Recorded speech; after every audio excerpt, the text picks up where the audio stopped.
Léal Métro, premier fournisseur et livreur de produits frais et locaux aux restaurateurs partout en France, vous présente Sud Radio 10h-11h, Ferniaud fait le marché. Bonjour les amis, bon dimanche à tous. Qui n'a pas encore fait son marché? Ah, il y en a de nombreux effectivement. Et dans votre grand panier ce matin, eh bien je dirais une émission très composite, plein de succès, plein de victoires, plein de bonheur. On aime ça, parce que la restauration française, elle s'affiche haut et fort. Et pas seulement la restauration, les métiers de bouche en général. Allez, on va tout de suite commencer notre palmarès. Sud Radio, Ferniaud fait le marché. Je suis ce matin en présence de Ramzi Saad, qui est le vainqueur des Palmes d'Or de la restauration avec son restaurant Attika. Bonjour Ramzi. Bonjour Vincent. Merci d'être venu ce dimanche matin pour nous parler d'abord des Palmes d'Or et puis de ce concept de restauration qui sort un peu de l'ordinaire. Nous, on aime bien ça, ce qu'on appelle des restaurants expérientiels. Merci de nous recevoir. Oui, on peut l'appeler ça. On peut l'appeler comme ça. Ça veut dire qu'en fait, c'est presque plus un voyage que simplement un repas. On va le comprendre dans une seconde. Alors d'abord, les Palmes d'Or de la restauration du Leaders Club, oui. c'est un vieux concours qui met en œuvre un peu les gens du métier qui vont élire chaque année les plus méritants ou les nouveaux concepts. Vous avez donc reçu la Palme d'Or qui est le premier prix. Ça vous a surpris ? Oui, je ne m'attendais pas à ça du tout. Surtout que le Leaders Club est plus focus innovation en ce moment. Ouais. C'est ça ce qui les intéresse. C'est qui est en train d'innover à la pointe de notre métier. Donc j'étais extrêmement surpris. C'est la première victoire pour Attika à cette échelle et je ne m'attendais pas à ça du tout. Donc, alors votre restaurant, il est à Paris, oui. Attika. En face de Notre-Dame. Qu'est-ce que ça veut dire Attika ? Attic, c'est le grenier en anglais. C'est où on stocke les objets qui nous aident à voyager dans le temps. Et Ticket, c'est un billet d'avion pour voyager à travers l'espace. Et Attika, c'est voyager dans le temps et l'espace pour découvrir la culture du monde. C'est déjà conceptuel, rien que dans le mot, mais c'est important. Mais vous, c'est un peu votre dada parce que vous vous présentez comme le fondateur et directeur artistique du restaurant. Oui. C'est pas la première personne à qui on pense en général, directeur artistique. On pense plutôt au chef. Évidemment, et à Attika, c'est un bouquet. Et mon job, c'est être le fleuriste, de rassembler plusieurs fleurs, dont la plus grande est la partie restauration, la cuisine. Ouais. Mais on a plein d'autres fleurs. Il y a le métier audiovisuel, il y a le métier l'art plastique, l'art de sculpture, de peinture. On a l'art olfactif, on travaille de la parfumerie chez Attika, la musique, la sommellerie, le métier de service. Et toutes ces belles fleurs se rassemblent ensemble pour vous exposer une culture du monde. C'est un univers, en fait. Oui. C'est une bulle. Dans laquelle on rentre et on est immergé. C'est un restaurant expérientiel, je disais, et immersif. Oui. Ouais, c'est ça, comme ça que vous pourriez le définir. Je me méfie quand les gens vous disent en ce moment du mot immersif parce que ça veut tout et rien dire. C'est un mot qu'on a un tout petit peu surutilisé quelques dernières années. Moi, je me focus sur le mot expérience ou restaurant expérientiel, expérience culinaire. Ou même spectacle. Aussi, c'est un show, en fait. Il y a des moments des gens qui nous disent c'est un moment hors du temps.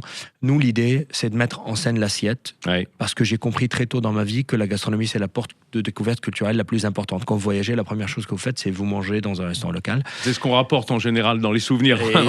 La valise, c'est sûr. Et c'est plus important, mais à elle seule, elle n'est pas suffisante. Donc pour moi, pour découvrir les cultures du monde, il faut pousser plus loin que la gastronomie et donc les autres formes d'expression culturelle. Alors, on le comprend à travers ce que vous nous dites, les cultures du monde, c'est ce qui transparaît parce que c'est un restaurant qui change de thème en plus. Oui. Au moment des Palmes de la restauration, vous étiez sur un thème Pays Basque, mais ça bouge tous les combien de temps chez vous ? Chaque 6 mois, on change de thème et là, le mois prochain, on va changer et on pense même un jour être comme un cinéma et avoir plusieurs programmes en même temps. Ah oui, plusieurs films, plusieurs salles, plusieurs films, plusieurs pistes de danse, pas nécessairement plusieurs salles parce que j'ai visité 12 150 immeubles à Paris pour trouver le bon, donc je pense pas qu'il y a 15 millions d'immeubles à Paris, donc dans les 3000 restants, je ne sais pas si je vais trouver. Mais au moins des séances différentes, avec des univers différents. Exactement. Vous arrivez à une certaine séance, on présente une certaine culture dans toutes ces expressions, et une autre séance, c'est une autre culture. Ramzi Saad. Ça, c'est mon ambition. Voilà. C'est quoi votre parcours à vous pour arriver à cet outil incroyable? Moi, je suis libanais-canadien. J'ai grandi dans une famille modeste au Liban. J'ai peu voyagé. Et ma manière de découvrir les cultures du monde s'est fait localement. Donc, j'étais amoureux du Japon et j'ai pu découvrir J'ai mangé tous les sushis de Beyrouth, 125 kilos. Et tous les sushis de Beyrouth. 125 kilos. On apprend qu'il y a énormément de sushis à Beyrouth. J'ai arrivé à 125 kilos et vous comprenez que c'est pas assez. Aujourd'hui, pour découvrir le Japon, il faut s'intéresser à d'autres formes d'expression culturelle, que ça soit l'art japonais, la musique et autres. Et donc, c'était cet amour pour le voyage et la découverte. Et je suis moitié ingénieur, moitié cuisinier. Donc, la partie multisensorielle aussi vient de mon cerveau gauche et droite. C'est que j'aime bâtir des choses. Je suis un ingénieur de bâtiment, mais avec de l'émotion. Je suis cuisinier. Donc, nous, d'abord, on partage un cœur. On donne notre cœur aux gens chaque soir. Et notre métier, ce qui est intéressant, c'est que c'est un métier de spectacle, comme vous l'avez bien dit. Et donc, on est uniquement aussi bien que notre dernière performance. Si le meilleur acteur du monde, le soir où vous venez, ça tourne pas, vous allez plus jamais revenir. Bien sûr. Et donc, c'est ça ce qui est difficile dans notre métier. Et c'est pour ça que j'ai mis l'ingénierie, la technique au service du service. Et le chef pour rendre le show. Et le chef, évidemment. Alors, qui est votre chef? C'est Sang-Hwa Shin, il s'appelle. Sang-Hwa est de culture coréenne. Il a travaillé à Londres et à Paris. Et il m'épaule dans ce projet depuis l'ouverture. Et Sang-Hwa a très vite compris le projet et il l'a intégré. Et il a compris comment la cuisine doit avoir une certaine relation à l'audiovisuel. C'est un travail très spécifique ce qu'on fait, parce que notre monnaie la plus importante d'Attica, c'est le temps. Nous, on gère les secondes. Nous sommes le premier restaurant au monde qui travaille aux secondes, parce que quand la bergère termine de parler, le cheesecake doit sortir. D'accord. Et donc, on a parce que tout est synchronisé, tout est millimétré à travers les 5 sens, ça rend la cuisine un challenge à lui seul. Ça veut dire que si on n'a pas fini son assiette, on vous la retire non, et on passe à autre chose? Pas du tout. Ça, parce que nous sommes un restaurant. Parce qu'il y a quand même cet impondérable, c'est le public. Ça, c'est simple si c'est ça. On a plus d'impondérables comme un enfant a cassé un verre de vin ou des choses pareilles. Et donc, évidemment, on a bâti toute une souplesse dans la technologie pour pouvoir en live recoder le show et lui donner plus de temps pour donner au service et à la cuisine le temps nécessaire aux clients pour que tout le monde passe un super moment. Est-ce qu'on pourrait dire que Attica, c'est à la restauration ce qu'un parc à thème est au théâtre, quoi? C'est-à-dire qu'on s'immerge, on vit une expérience à travers des univers différents, d'ailleurs, au travers du repas, au long du repas. On peut évidemment aller dans ce sens-là. Je vais utiliser une phrase d'un homme que je respecte énormément, Alain Ducasse. Il était chez nous il y a 3 semaines. Monsieur Ducasse me disait, Attica, c'est un restaurant contemporain. C'est pour les gens d'aujourd'hui qui aiment voyager, qui sont très inondés par de l'information. Ils ont vu beaucoup de choses. Aujourd'hui, ce qui est très très difficile dans notre métier, c'est de créer de la mémoire à l'éphémère. Les gens, ils voient tellement de choses sur TikTok. En 2 minutes, vous pouvez consommer 10 000 gigabytes d'informations. Et donc, la question, c'est comment se rappeler d'un moment humain. Et ça devient chaque jour de plus en plus difficile. Et donc, pour moi, Attica, c'est un restaurant qui travaille dans le sens de la mémorabilité, de pouvoir encadrer dans le marbre ce moment que vous avez passé avec quelqu'un que vous aimez. Et on vous donne le setting, l'outil, le background, la mise en scène qui facilite, rendre ce moment inoubliable. C'est cher. Notre premier menu, c'est à 95 € pour 3 temps, y compris tout le menu de dégustation avec les amuse-bouches, tout ça. D'accord. C'est pas donné, mais c'est un show, c'est un dîner spectacle en fait. Pour beaucoup de gens, Attica, c'est un cadeau qu'on l'offre une fois à quelqu'un qu'on aime ou à soi-même. C'est pas un restaurant qu'on va faire chaque jour, mais on a bâti cette saisonnalité pour pouvoir recevoir les gens plusieurs fois. Je suis extrêmement sensible au côté économique parce que je viens d'une famille extrêmement modeste. Et j'ai tout fait pour rendre le prix le moins cher possible. Là, que ce soit accessible au plus grand nombre. Exactement. Et on parle, vous et moi, du restaurant gastronomique qui est au sous-sol. Mais nous, au rez-de-chaussée, on a le bar à vin qui est quasi bistrot bar à vin. Et là, on est à des assiettes qui commencent à 6-7 €. Et là, on a aussi travaillé les cultures à travers l'art et la gastronomie, mais cette fois-ci l'art analogue et la bistronomie, et non pas la haute gastronomie comme dans la salle immersive au sous-sol. Donc on crée tout ça, voilà. Il me faut des exemples, Ramzi, de ce qu'on va trouver dans l'assiette là, en ce moment chez vous, parce que on a du mal à imaginer. On se doute qu'il y a des écrans, il y a du son, il y a de la musique, il y a peut-être des éléments qui rentrent, mais dans l'assiette, il y a quoi? On va vous parler de 2 assiettes, par exemple, qui me parlent en ce moment. Oui. Nous, on danse entre modernité et tradition. Mhm. Donc, une assiette plutôt sur la tradition. On a la deuxième assiette dans le menu 5 temps, c'est bacalao al pilpil, qui est la morue salée, plat emblématique du Pays Basque, avec une sauce pilpil qui est blanche. Oui. Et d'habitude, elle est blanche. Nous, on a travaillé en noir avec l'encre de sèche pour rendre hommage à tous les Bilbaoins, les gens de Bilbao qui ont bâti l'Espagne à travers leur travail dans des mines de charbon. D'accord. Donc ça allie un peu gastronomie et économie et histoire. On a un cheesecake aussi, mais c'est un cheesecake très moderne. De brebis. De brebis. Parce que j'ai entendu qu'il y avait une bergère tout à l'heure. Bien sûr, donc... c'est elle. Et donc, on a un cheesecake qui est travaillé en parfait, donc en crème glacée qui l'allège énormément. D'accord. Le cheesecake basque est d'habitude cuit. C'est-à-dire au blanc d'œuf battu en neige. Oui, aussi pour l'alléger, quoi. Oui, mais cette fois-ci, on a utilisé un grand secret des grands-mères basques, qui est 5% de l'appareil fromage, c'est du bleu. Ah ouais. Et ça, on le dit pas aux gens. Pour donner un petit truc, un goût indéfinissable qu'on n'identifie pas, mais qui réveille le machin. C'est cette longueur en bouche, c'est cette finition un peu salée, un peu umami qu'on n'arrive pas à expliquer. On ne dit pas aux gens qu'on a ce bleu quand on sert, et après on leur demande de deviner. On dit là, vous avez mangé du bleu sans vous en rendre compte. et les gens s'éclatent. Vous demandez quand même les allergies avant le déjeuner. Évidemment. Bien sûr. Mais ce qui est très intéressant, c'est Attica, vu le cadre, est un restaurant qui pousse des gens à essayer des choses qu'ils n'ont jamais essayé. J'ai des enfants de 4 ans qui goûtent tout et qui nous envoient des lettres écrites à la main la semaine d'après. Voilà. Combien de couverts ? On a 30 couverts. Oui, donc pour les particuliers, je suppose on fait de l'événementiel aussi. Ça se réserve à l'avance, hein ? Oui. Parce que vous êtes un petit peu pris d'assaut. Oui. Tant mieux. Non, mais surtout avec les palmes. C'est bien logique. En ce moment, on est un peu pris, mais même à une semaine, les gens peuvent trouver encore. Il reste 30 secondes. Vous ouvrez, vous obtenez ce succès au moment où Paul Perret ferme Ultraviolet à Shanghai. Vous y voyez une sorte de transmission ? Paul, c'est une énorme inspiration. C'est le parrain du travail expérientiel dans l'assiette pour moi. C'est un projet très différent. Paul travaille sa cuisine, c'est son histoire. Moi, je suis un ouvrier qui met en avant l'histoire des autres personnes, des autres cultures du monde. Paul est une énorme inspiration. Il a aussi son restaurant aujourd'hui à Paris, dans le Crillon. Donc, il faut absolument aller l'essayer. Et voilà. Ultraviolet, c'est quelque chose que j'avais envie de faire, mais j'ai pas pu. Trop tard. Trop tard maintenant. Moi aussi, je vous le dis. Mais c'est pas grave, on en entend bien parler. Merci en tout cas, Ramzi Saad, d'être venu me parler d'Attica. Je suis sûr qu'on a donné envie à ceux qui nous écoutent de s'immerger dans cette culture, multiculture de votre restauration. Eh bien, je vous souhaite bon vent. Nous, on reste ensemble et on va changer d'ambiance. On part à la foire au boudin de Mortagne-au-Perche après la pub. Léal Métro, premier fournisseur et livreur de produits frais et locaux aux restaurateurs partout en France, vous présente Sud Radio 10h-11h, Ferniaud fait le marché.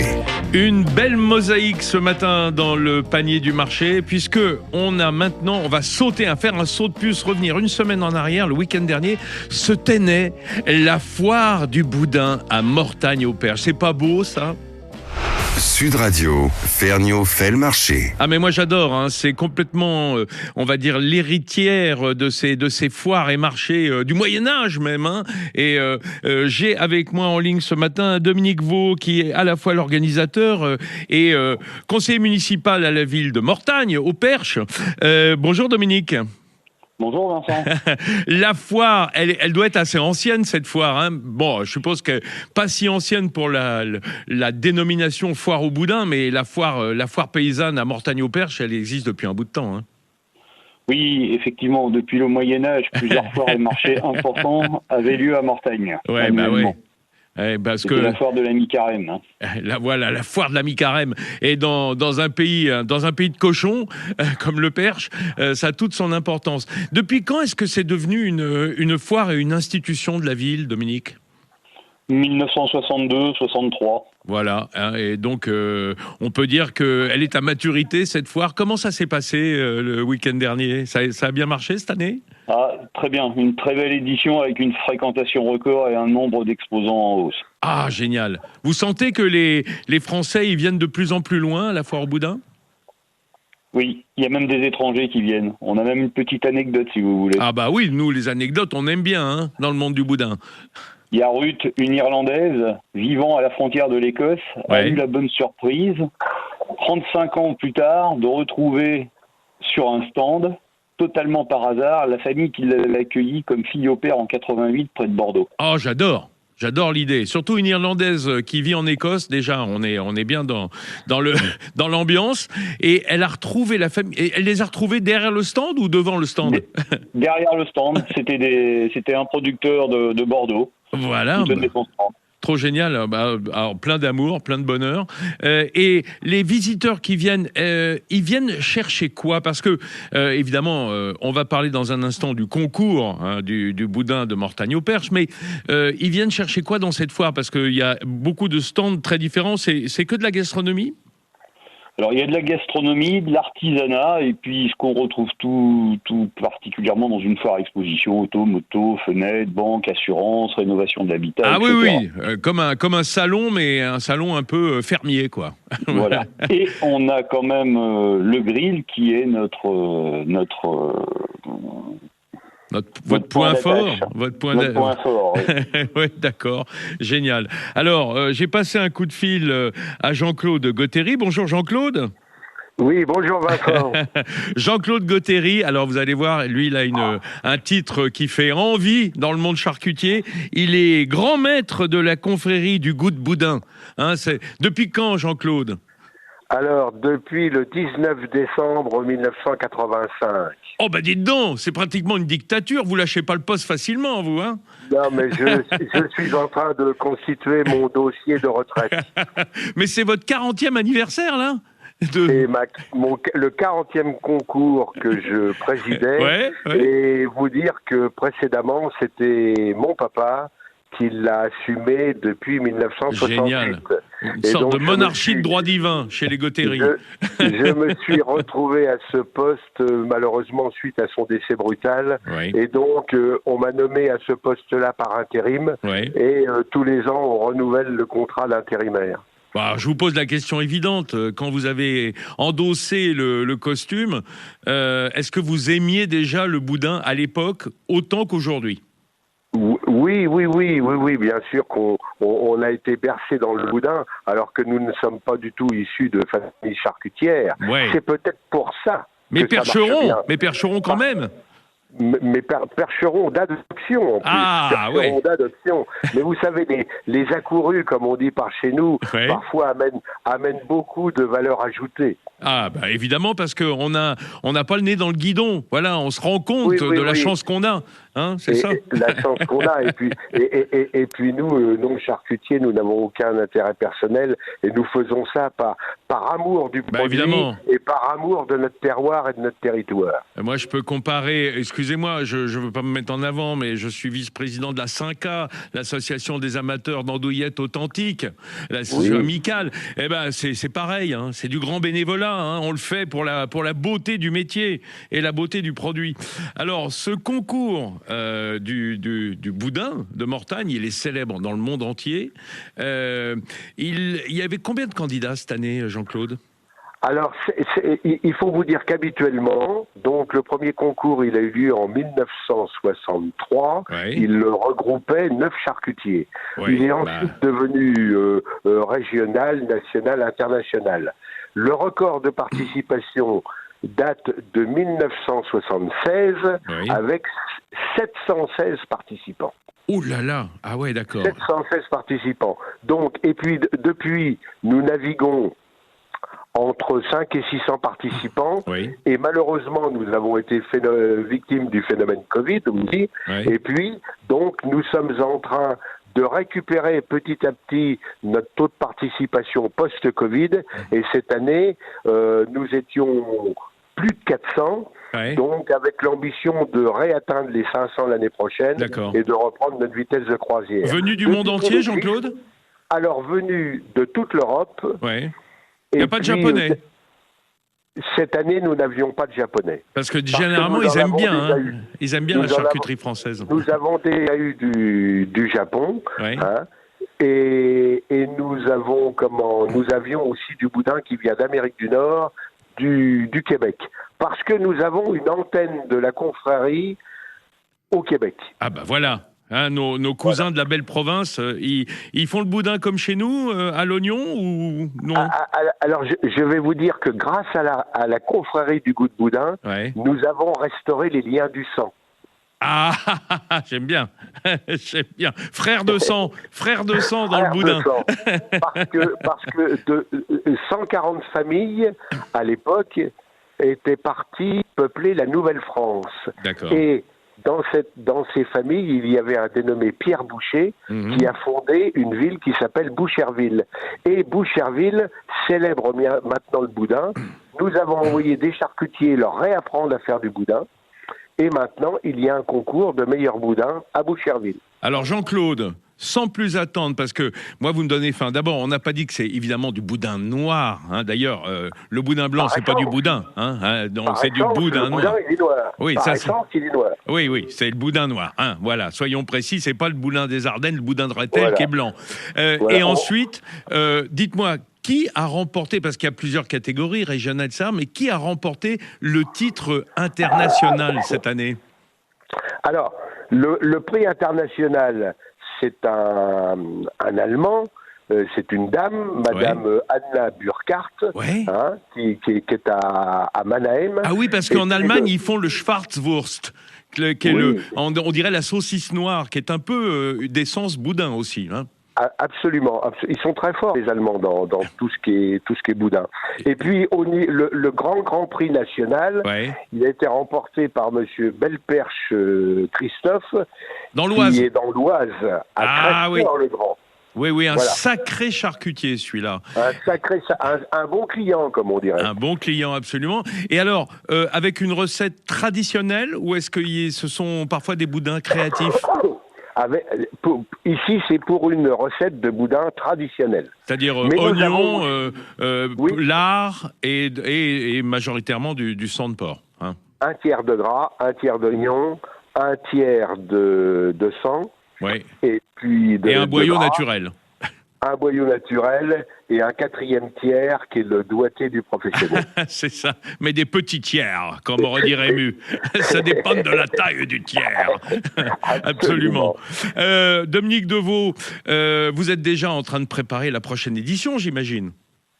On va y penser sérieusement, oui. Oui, parce que ça vous prend pratiquement toute l'année, hein, cette foire de Mortagne. Oui, tout à fait. Et le retentissement qu'apporte le concours, il est indissociable du succès, parce que les gens viennent évidemment parce que c'est une foire et qu'on s'y promène, et puis c'est bientôt le printemps, voilà, on a envie d'être en extérieur, mais le concours apporte un lustre particulier. Il apporte un plus à la foire, oui, incontestablement, oui. De toute façon, la foire, c'est un tout. Hein. Il y a le concours, la foire exposition, la fête foraine et la course cycliste. Eh ben voilà. Tout ça dans un week-end. Et donc, la course cycliste, un événement festif, un lieu de rencontre, d'échange et de retrouvailles. Je retiens que la course cycliste, si jamais on crève une roue, il faut changer le boudin. Voilà, il faut changer le boyau. Il faut changer le boyau. Merci à vous deux, Dominique Deveau. Merci Jean-Claude Gauthéry. Je rappelle que vous êtes le grand maître de la confrérie des Goûts de Boudin, qui vient de décerner à Crèvecoeur dans l'Oise le Grand Prix national du boudin noir. C'est une merveille. On se quitte pas, on va voyager, on va partir en Bourgogne dans une minute. Les Halles Métro, premier fournisseur et livreur de produits frais et locaux aux restaurateurs partout en France, vous présente Sud Radio, 10h-11h, Ferniaud fait le marché. Les amis, on continue un petit tour de France de différentes spécialités, de différents événements surtout qui émaillent ce monde des métiers de bouche. On était dans le Perche, à Mortagne-au-Perche, juste avant la pub, on était à la foire au boudin, foire ancestrale. Alors je signale quand même que Mortagne-au-Perche, c'est environ 150 km de Paris, sur la Nationale 12, donc direction sud-ouest, le Perche, dans l'Orne, voilà. Je dis ça parce que parfois les gens disent mais où c'est Mortagne-au-Perche? Mais on va changer de région, on va partir sud-est. Au lieu d'aller au sud-est, on va prendre la direction de la Bourgogne du Nord, puisqu'on va se retrouver dans Lyon, qui est le premier département bourguignon quand on quitte Paris. Et je suis avec un éminent habitant de Lyon. Sud Radio, Ferniaud fait le marché. Bonjour Didier Chapuis. Bonjour Vincent. Didier Chapuis, vous êtes traiteur, vous faites partie de l'association des traiteurs de France, on va expliquer ce que c'est, et vous êtes aussi le patron d'une belle entreprise, Festival de Bourgogne. Traiteur... Festin de Bourgogne. Festin, pourquoi je dis festival? Parce que j'étais au Festival du Boudin, vous voyez. Festin de Bourgogne. Didier Chapuis, d'abord je voudrais faire une distinction. Quand on dit traiteur de France, la semaine dernière on était avec les charcutiers traiteurs, c'est pas le même métier. Tout ça, c'est assez complémentaire. Un charcutier traiteur a plutôt des boutiques. Ouais. Il peut faire un peu de traiteur avec des livraisons, alors que l'événementiel traiteur, là, c'est les mariages, les congrès, les réceptions. Et donc, c'est plutôt une organisation d'extérieur plutôt qu'un travail de boutiquier, de boutique, comme peut être un charcutier. Ces deux métiers contigus et très complémentaires. Très complémentaires, évidemment, avec ce souci, en fait, un traiteur, c'est quelqu'un qui va effectivement être dans des lieux déportés, donc porter la cuisine dans des lieux qui le réclament pour des événements, par exemple, qu'ils soient, comme vous le disiez, familiaux ou des événements dans l'entreprise ou même de l'événementiel. En revanche, c'est plutôt de la cuisine chaude, c'est-à-dire qu'il faut transporter tout un matériel de remise en température, on va dire, de finition sur le lieu de l'événement. Oui, il y a un petit peu un travail de saltimbanque. On déplace le chapiteau et le cirque à chaque fois, mais en fait, on se retrouve souvent dans de très très beaux lieux. On se retrouve dans des châteaux, on se retrouve dans de très jolies maisons, on se retrouve dans des tentes qui ont été installées pour un mariage, pour une réception, etc. Donc, quelque part, dans ce métier, on se retrouve toujours dans des endroits atypiques où de toute façon, les gens qui invitent ont envie de faire plaisir. Alors, vous avez dit au moins 2 fois le mot de mariage. C'est vrai que c'est au cœur même de votre métier, c'est même l'origine un peu de votre métier, ce sont ces grandes fêtes familiales où il fallait trouver un traiteur pour régaler l'assemblée. Oui, bien sûr. Les mariages, y compris pour les 33 maisons traiteurs de France, le mariage, c'est 38. Ça reste la base. 38 maisons traiteurs de France. Tout le monde fait des mariages, plus ou moins. Mais en tout cas, c'est un événement familial qu'on peut pas traiter soi-même. Quand on a 100, 150, 200, 300 personnes, faut forcément faire appel à un professionnel. Alors, ça, c'est pour l'origine, on va dire, le côté traditionnel.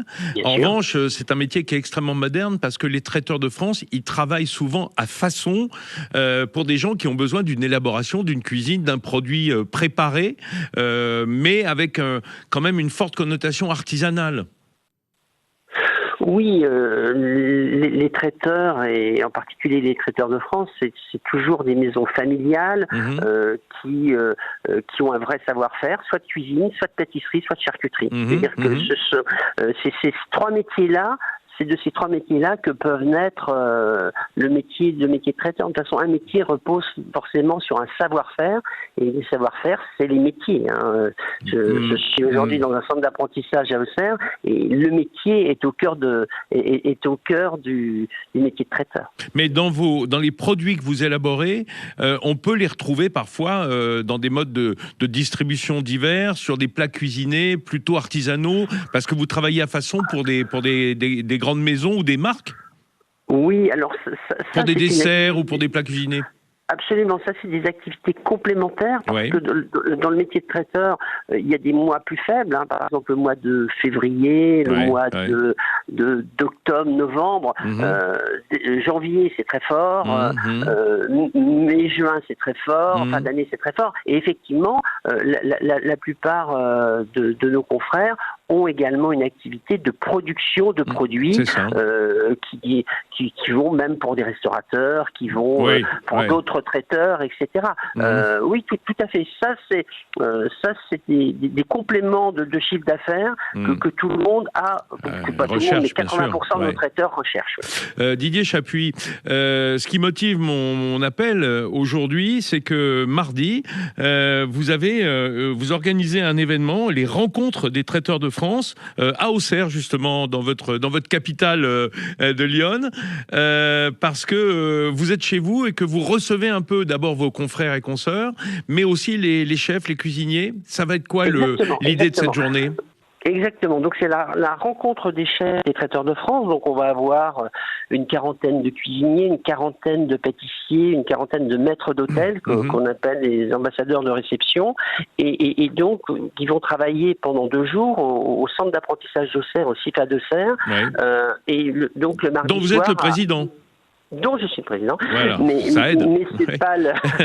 c'est pas l'objet, non, mais c'est de montrer quand même là où vous travaillez, quoi, aussi. Et le talent des jeunes. Ça facilite, et donc on va rendre ce travail. En tout cas, on va organiser un cocktail de très très grande qualité à la salle Vaulabelle, qui est une salle de réception d'Auxerre, où là on organisera un cocktail pour 250-300 personnes. Et donc le thème cette année, c'est de l'assiette à la vigne, comme on est à quelques kilomètres de Chablis et d'Irancy, donc on a les vins blancs, les vins rouges, et donc quand on est au bord de la mer, ça tourne bien sûr autour du poisson. Bien sûr. Cette année, c'est autour de l'assiette et de la vigne. Voilà. Mais il y a toujours de très très belles créations, et sort de ces 2 journées un livre de cuisine qu'on vous dédicacera, Vincent. J'espère, oui. J'ai mérité. Bien sûr, et qui est là et qui est diffusé par les traiteurs de France. Et alors, c'est un lieu où vos confrères et vos consoeurs traiteurs, on rappelle, 38 maisons à travers tout le pays, vont chercher aussi l'inspiration ou l'innovation, ou en tout cas des idées. Exactement, j'allais dire, c'est un moment de frottement d'idées. On a des cuisiniers qui viennent de Quimper, on a des cuisiniers ou des pâtissiers qui viennent de Strasbourg, etc. Et tout le monde se réunit par petits groupes de 8, et chaque groupe de 8 fait des créations, et de là, de ce frottement, j'allais dire, naît la lumière, quoi. À chaque fois, il y a toujours des créations. Et c'est un moment pour se retrouver. C'est-à-dire que et maintenant, ça fait les 15e rencontres qui se passent. Donc les gens se connaissent, s'apprécient, ont envie de se retrouver, etc. Et à chaque fois, il y a de très très très jolies créations. Et c'est vrai que quand 120 personnes travaillent pour faire un cocktail pour 300, c'est lumineux, je dirais. Didier Chapuis, cette journée de rencontre, donc, qui a lieu tous les ans, est-ce qu'elle est teintée de régionalisme? Parce qu'on l'a dit, les traiteurs de France, ils sont partout en France. Est-ce que dans la cuisine qui va être mise en œuvre, il y a toujours cette teinte régionale? Oui, alors la part régionale, c'est surtout, on va les recevoir pendant 3 jours. Ah oui, donc on va leur faire découvrir le pays, quoi. Exactement. Donc dimanche soir, un festin, on aura beaucoup de choses autour des escargots, etc. Le lundi, on va dans la maison Brocard, qui est un demain chez Brocard, ok. Voilà. À Chablis, où là, on va faire un coq au Chablis. Donc, on essaye effectivement là de leur faire découvrir la région. Un petit peu les atouts de la région, oui. Ils auront la visite de la Cité des Vins de Chablis, ils auront la visite du Bourbon, etc. Donc, on essaie de leur faire découvrir en local tout ce qui se passe autour de la gastronomie ou de ce qui les rapproche de leur métier. Et du métier de traiteur, hein. Et du métier de traiteur. Et du métier de traiteur. Et après, quand ils vont créer, ils vont pas créer forcément autour de la Bourgogne, ils vont créer dans le fil rouge qui est de l'assiette à la vigne. Donc, même s'il y a un produit, j'allais dire, provençal avec du vin, bon, voilà, ça pourra faire le job. On rappelle aussi que le métier de traiteur par rapport à celui de cuisinier, c'est de travailler pour les jours qui suivent. C'est-à-dire qu'on produit, on ne sert pas directement, c'est généralement, comme on dit dans le métier, A pour B, A pour C, A pour D. Donc c'est cuisiner, refroidir et remettre en température en général. Mais oui, et c'est bien toute la difficulté de votre métier. La difficulté de ce métier, et c'est pour ça qu'il y a des produits qu'on ne peut pas faire.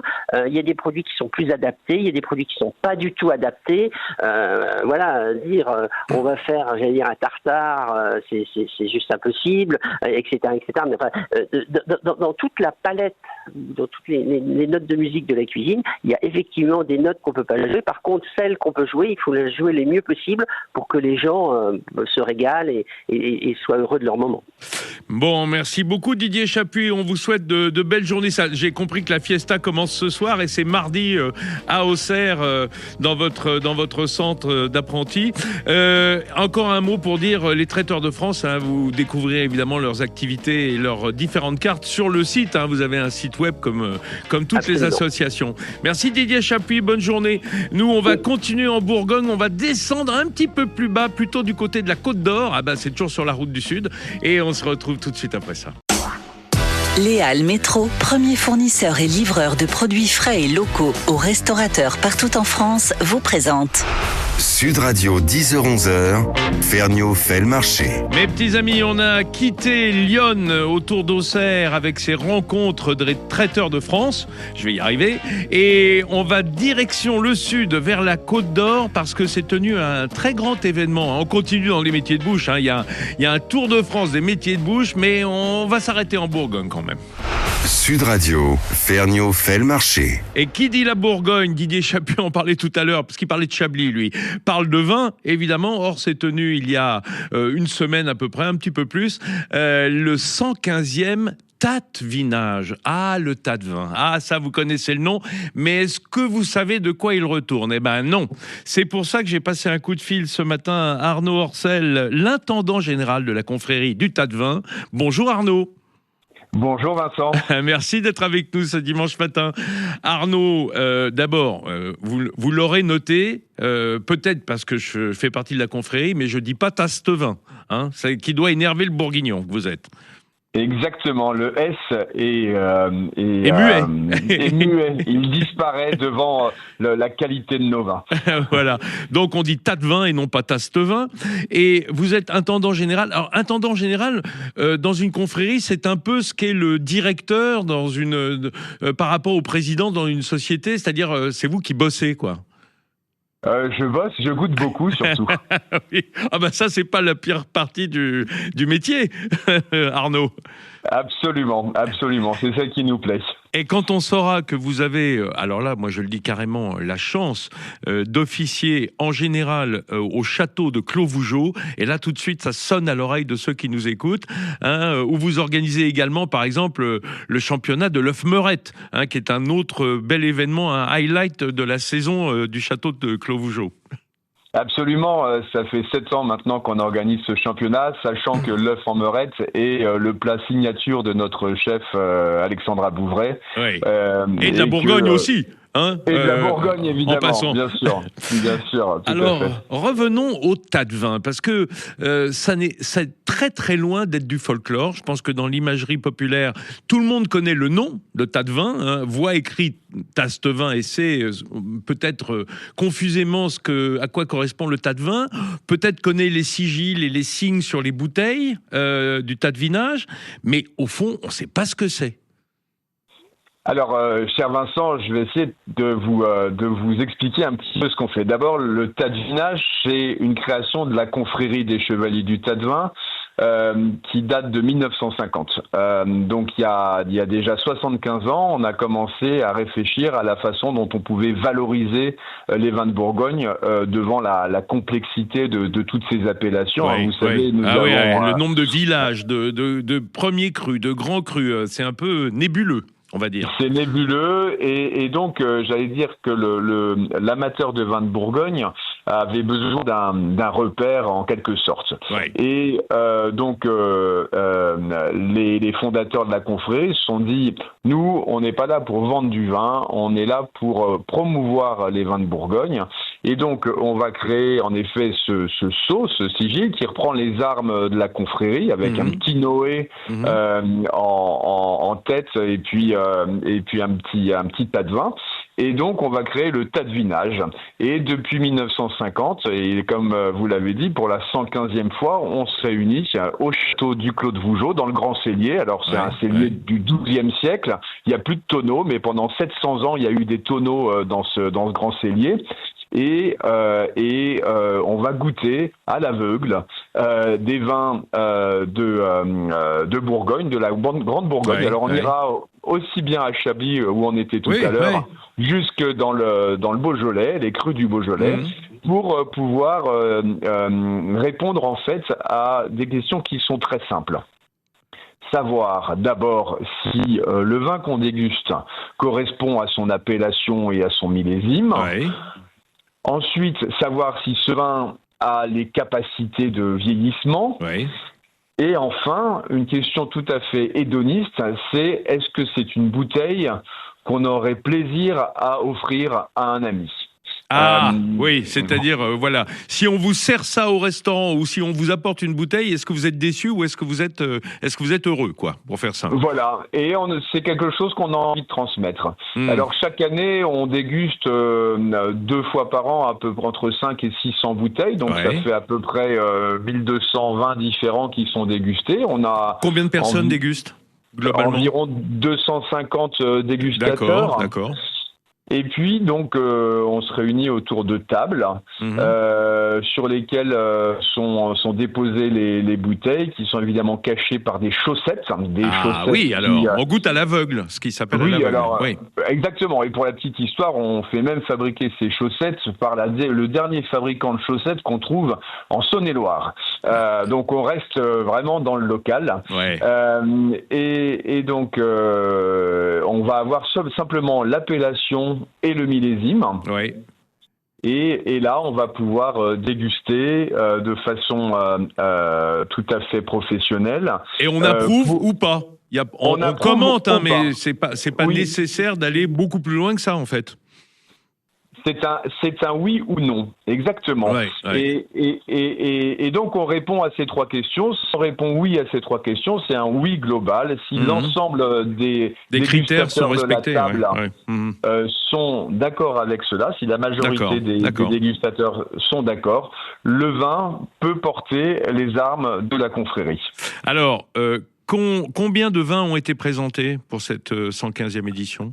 Alors, sur cette 115e édition, on a dégusté 499 vins. D'accord. Et combien ont reçu le sigil, le sceau de la confrérie des Chevaliers du Tatemain?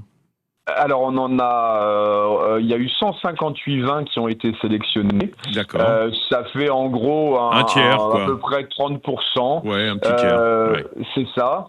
Et puis, ce qui est intéressant, c'est qu'on va aussi bien de l'appellation régionale... jusqu'à des grands crus? Des villages jusque des premiers grands crus, de façon à peu près proportionnée. D'accord. Et qui présente alors? Est-ce que c'est traditionnel pour certains vignerons d'y s'y retrouver à chaque séance, ou est-ce que à l'occasion d'une cuvée particulière ou l'envie de se mesurer aux autres, tout d'un coup vous avez des nouveaux vignerons qui n'étaient jamais venus? Oui, alors j'allais dire qu'il y a les vignerons fidèles. Alors je dis pas qu'ils ont fait les 115 éditions, mais en tout cas il y a ceux qu'on retrouve. Le fond de catalogue, voilà, qui sont contents de retrouver le tas de vinage, parce que pour eux c'est un vrai moyen de sortir un petit peu du lot et de pouvoir servir de repère pour le consommateur. Et puis parallèlement à ça, on a évidemment des nouveaux domaines ou des maisons de vin ou des caves coopératives, puisque finalement en Bourgogne on communie sous les 3 espèces, le vigneron, le négoce et les caves qu'on retrouve aussi bien dans le Mâconnais que dans le Chablisien. Et ce qui est intéressant dans le palmarès, c'est qu'on retrouve à la fois des noms de vignerons bien connus et des petites pépites et des domaines qui se lancent. Et ça c'est important, parce que pour eux ça leur permet, j'allais dire, de s'afficher, et le fait qu'on déguste sans aucune notion de savoir si tel ou on boit pas les étiquettes. Et nous, en Bourgogne, ce qui est important dans la sélection des vins, c'est que on n'est pas des buveurs d'étiquettes, on goûte et on juge le vin, et après on s'informe de savoir qui est le producteur. D'accord. Et cette année, cette session, on va dire, elle était présidée, parrainée par un grand journaliste de vin qui est Michel Béthane, du guide Béthane de Sauve. Ça veut dire que tous les vins qui sont sous le sceau de la confrérie ont été approuvés un peu par Michel Béthane, on peut dire, globalement. Oui, alors j'allais dire, Michel n'a pas goûté l'ensemble. Pas les 520, non, sinon on l'aurait sorti allongé sur un brocard. Voilà, exactement. Non, mais c'est vrai que à chaque session, à chaque séance, on invite une personnalité importante du monde du vin, que ça soit, j'allais dire, un grand vigneron, un grand sommelier, et un meilleur ouvrier de France. Voilà, ça nous permet, j'allais dire... C'est important qu'ils découvrent aussi notre travail. Oui. Allez, un dernier mot pour dire, on déguste dans des verres, on déguste pas dans un tas de vin. Vous savez, cette petite coupe en métal qui est au bout du du collier, du baudrier des chevaliers de la confrérie. Absolument, mais alors Vincent, dans les années 50, les premières photos, on les voit goûter au tas de vin. Oui. Mais c'est vrai que depuis, on a créé un verre spécifique qui permet de goûter les vins de la meilleure façon. C'est peut-être plus sérieux, effectivement. Merci beaucoup Arnaud Ancel. Je rappelle que vous êtes l'intendant général de la confrérie des Chevaliers du Tas de Vin au château de Clos-Vougeot pour cette 115e édition. Et le sigil, le sceau bien connu, on le retrouvera sur les bouteilles qui ont été sélectionnées par la confrérie lors de cette session. Voilà mes amis, l'émission se termine dans cette ambiance de succès des produits alimentaires français élaborés et mis en œuvre en France. Je suis pas cocardier, enfin un petit peu, mais à bon entendeur, salut chers amis de l'administration américaine et au président Donald Trump. On a des produits français, on aimerait bien qu'ils puissent voyager librement dans le monde entier. Maintenant, on s'achemine vers les infos de 11h, puis comme chaque dimanche, ce sera au tour d'Alexandre Devecchio de vous dire des choses en toute vérité. Bon dimanche à tous, à l'écoute de nos programmes. Les Halles Métro, premier fournisseur et livreur de produits frais et locaux aux restaurateurs partout en France, vous a présenté Sud Radio, Ferniaud fait le marché.